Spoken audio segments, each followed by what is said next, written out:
Wizara ya Uchukuzi na Mamlaka ya Bandari Tanzania kuhakikisha mradi huu unatekelezwa kwa wakati na kwa ubora unaozingatia viwango vya kimataifa na uhifadhi wa mazingira kwa ujumla.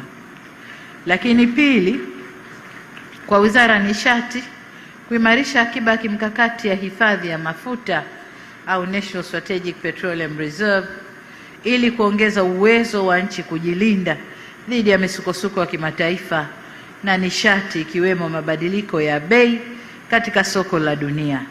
Kama tunavyoona misukosuko iliyotokea hapa karibuni wiki iliyopita na tunayoendelea nayo tayari imeshapandisha bei ya mafuta kwa 13% mpaka jana.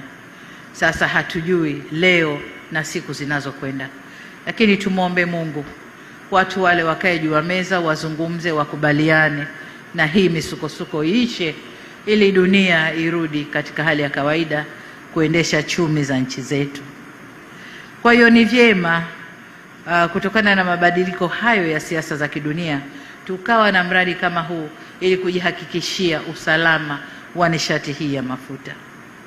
La tatu, TPA kwa kushirikiana na Mamlaka ya Mapato Tanzania na taasisi nyingine kuimarisha mfumo wa uhakiki na ufuatiliaji wa vipimo na shehena za mafuta kuanzia yanaposhushwa hadi hatua za usambazaji ili kuongeza uwazi na kulinda mapato ya taifa. Lakini kama ninavyosema siku zote, swala la mifumo kusomana ili kusiwe na vipenyo vya mapato ya taifa. Ndugu zangu, la mwisho ni wakandarasi na washauri wetu kuhakikisha huu mradi ni mradi wa kimkakati, ni mradi uliotumia fedha nyingi za Watanzania.